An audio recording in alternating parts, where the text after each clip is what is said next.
अस्सलाम वालेकुम जी, this is Salman Firoz. आज की इस वीडियो में हम बात करने वाले हैं जी कार्पल टनल सिंड्रोम के बारे में और इसको हम किस तरह घर में रहकर ट्रीट कर सकते हैं। होता यह है, जब भी किसी को कार्पल टनल सिंड्रोम होता है तो इसमें दर्द की इतनी सिवियरिटी होती है कि नॉर्मली सर्जन की तरफ से आपको सर्जरी रिकमेंड कर दी जाती है। और जब भी ये सर्जरी करवाते हैं तो सर्जरी से एक तो हमारे कुछ अरसे के लिए दर्द तो कम हो जाती है, लेकिन कुछ देर के बाद इसको दोबारा सर्जरी करवानी पड़ती है या दूसरे हाथ में भी आपको कार्पल टनल सिंड्रोम का मसला हो जाता है। हमारे पास जब भी क्लिनिक में इस कंडीशन के साथ पेशेंट आता है तो हम उसको सिर्फ एक आधे सेशन के अंदर उसे ट्रीट करने के बाद कुछ एक्सरसाइजेज गाइड कर देते हैं और वो एक्सरसाइजेज पेशेंट रेगुलर बेस पे करता है और within some weeks without medication without surgery उनका ये जो कार्पल टनल सिंड्रोम का मसला है ये बिल्कुल 100% ठीक हो जाता है और इसके लिए उन्हें बार बार क्लिनिक्स में आने की भी जरूरत नहीं पड़ती। आज की इस वीडियो में मैं आपको सारा फ्री एक्सरसाइज प्लान शेयर करूंगा और अगर आप उसको फॉलो करेंगे तो आप देखेंगे कुछ ही दिन के अंदर आपका कार्पल टनल सिंड्रोम की कंडीशन बिल्कुल ठीक हो जाती है। एक्सरसाइजेस सीखने से पहले अगर आपने मेरे यूट्यूब चैनल को सब्सक्राइब नहीं किया और मेरे फेसबुक पेज को और इंस्टाग्राम को फॉलो लाइक नहीं किया तो मेक श्योर करें आप वीडियो को स्टॉप करें और मेरे यूट्यूब चैनल फेसबुक और इंस्टाग्राम को फॉलो लाइक शेयर करें ताकि आपको इस तरह का कंटेंट आगे मिल सके। कार्पल टनल सिंड्रोम के अंदर होता यह है कि हमारी एक नस होती है मीडियन नर्व, ये गर्दन से निकलती है और हमारे हाथ के कुछ हिस्से को ये सप्लाई करती है। नॉर्मली हाथ के ये अंगूठा और ये जो दो उंगली हैं इसको ये नर्व सप्लाई होती है, मीडियन नर्व।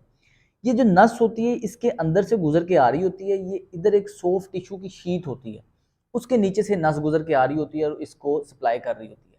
लेकिन जब भी इस शीट के अंदर जगह नैरो होती है, तंग होती है और वो हमारी जो नस है वो इरिटेट होती है तो होता ये है कि इस 3 उंगलियों में जलन, शदीद दर्द, अकड़ाव, सुन्नपन, टिंगलिंग इस तरह की कंडीशन होती है कि पेन की वजह से पेशेंट सो भी नहीं सकता और काम भी नहीं कर सकता। देखा यह जाता है या तो ये फीमेल्स में ज़्यादा कंडीशन होती है या वो लोग जो कंप्यूटर में बैठते हैं, ज़्यादातर जिनका टाइपिंग का काम है या ज़्यादातर जिनका लिखने का काम है, उनमें ये मसला होता है। तो इसकी ट्रीटमेंट सीखने से पहले ये समझना ज़रूरी है कि ऐसा होता क्यों है कि हमारी ये नर्व के अंदर यहाँ कंप्रोमाइज़ होती है, इसमें इरिटेशन आती है। होता ये है कि कार्पल टनल सिंड्रोम को कहते हैं डबल क्रश इंजरी। ये हमारी नेक में से क्योंकि इसका ओरिजिन हो रहा है नस का, तो गर्दन के अंदर सबसे पहले नर्व कंप्रोमाइज होगी, उसके बाद हमारी इस जगह से मसल की स्ट्रेंथ रेशो में इम्बैलेंस आएगा, फिर जाके हमारी नस दबती है। हम जब भी कार्पल टनल सिंड्रोम होता है तो हम सिर्फ और सिर्फ सिम्टम को ट्रीट करते हैं कि इधर से नस दबी है, इसी को ट्रीट की, इसकी सर्जरी कर दी और नस हमारी खुल गई। ऐसा नहीं होता।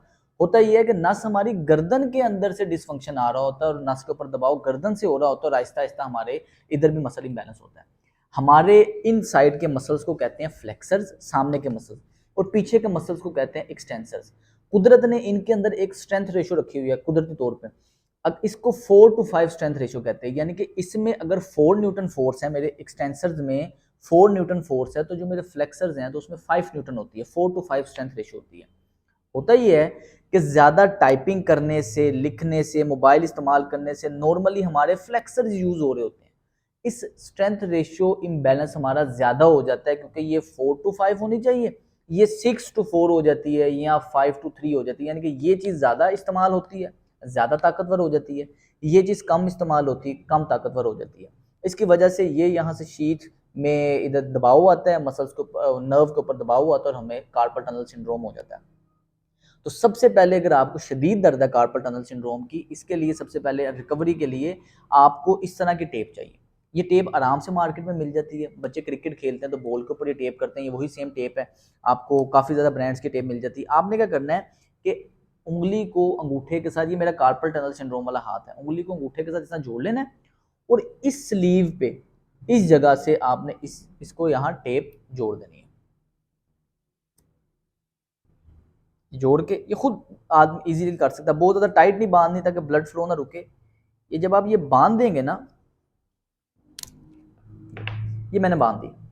अब ये बांधने से हुआ क्या है कि जो इधर से जो नर्व गुजर रही है उसको जो स्पेस चाहिए थी वो स्पेस बन जाती है, जिसकी वजह से ये मेरी दर्द के सिम्टम्स कुछ देर के लिए कम हो जाएंगे। ये आप ब्रेस पहन के रखेंगे, पूरे दिन में 8 घंटे पहनेंगे ब्रेस को, सोते हुए बस उतार देना, बाकी सारा दिन आप ये ब्रेस पहन के रखेंगे ताकि आपका जो नस के ऊपर दबाव हुआ है वो नस के ऊपर दबाव कम हो जाए। दूसरे नंबर पे जो एक्सरसाइज है उसके लिए आपको चाहिए एक अदद पोनी। ये वो वाली पोनी है जो बालों के अंदर खवातीन नॉर्मली इस्तेमाल करते हैं। हमने सबसे हल्की वाली और बारीक वाली पोनी ले लेनी है। अब हमने करना क्या, मकसद ये है कि हमने ये एक्सटेंसिव मसल को मजबूत करना है। उसके लिए हम इसके एक्सरसाइज ये करेंगे कि सबसे पहले जब भी आपने एक्सरसाइज करनी है, आपने कोशिश करनी है कि ये आपने ना पहनना हो। एक्सरसाइज के दौरान आपने टेप नहीं पहननी, एक्सरसाइज जब नहीं कर रहे तब आपने टेप पहननी है। आपने हाथ को किसी चीज़ पे सामने रख लेना है और अपनी उंगलियों से ये पंजा बनाना है। हाथ सामने पड़ा है, उंगलियों से ये पंजा बनाना है, पंजा बनाना है। इससे हो क्या रहा है, ये मैं उंगलियों पर रबड़ बैंड करूंगा और इससे ये पंजा बनाऊंगा बार बार। जैसे शेर का पंजा होता है ना, इससे हमने पंजा बनाना है इस तरह। जब मैं पंजा बना रहा हूँ ना, तो मेरे ये वाली यहाँ से मसल एक्सटेंसर्स के यूज हो रहे हैं और मसल मजबूत हो रहे हैं। अब इन मसल्स के अंदर जो स्ट्रेंथ रेशियो इम्बैलेंस की वजह से मुझे ये मसला आया हुआ है, तो वो स्ट्रेंथ रेशियो इसमें बैलेंस में आएगी। ये वाले एक्सटेंसर मसल मजबूत होंगे, हमारे फ्लेक्सर्स के ऊपर से प्रेशर कम होगा और ये मेरा जो कार्पल टनल सिंड्रोम का मुझे इश्यू है ये कम हो जाएगा विदाउट एनी सर्जरी और विदाउट एनी मेडिसिन। ये मैं पूरे दिन में 50 से 60 दफ़ा एक्सरसाइज करूँगा।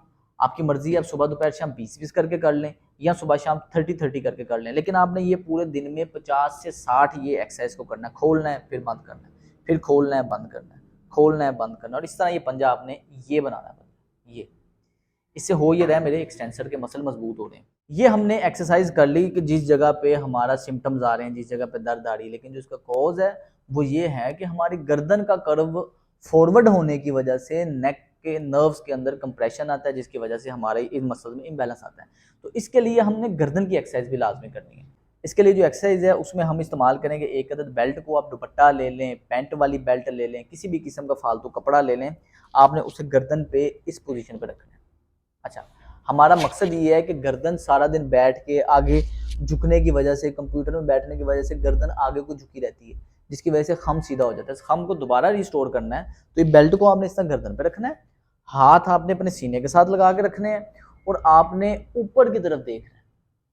अच्छा, अब ये जो खींच रहा हूँ मैं, ये बहुत ज़्यादा प्रेशर से नहीं खींच रहा, तकरीबन 2 से 3 पाउंड का, यानी कि 2 kg का आपने बहुत ज़्यादा अगर वजन रखा तो 2 किलो का वजन होगा नीचे को, और आपने ऊपर देखना है, फिर नीचे आना है, फिर ऊपर देखना है, फिर नीचे आना है। इससे हो ये रहा है कि ये पिवट बांधना है हमारे गर्दन के राउंड और हम ऊपर को देख रहे हैं, तो ये हमारी गर्दन के अंदर एक्सटेंशन पैदा हो रही है। इसका जो कुदरती सी नुमा कर्व है वो दोबारा से रिस्टोर होता है। इस एक्सरसाइज को भी आपने पूरे दिन में 60 के दफ़ा करना है। आपकी मर्जी है 20-20 करके सुबह दोपहर शाम कर लें या 30-30 करके सुबह शाम कर लें, लेकिन आपने 60 की गिनती पूरी करनी है। अगर आप इन एक्सरसाइज को करेंगे, आपको without any medication, without any surgery, आपका जो कार्पल टनल सिंड्रोम का मसला है उसमें बेहतरी आना शुरू हो जाएगी। और इन एक्सरसाइज को आप करके देखें।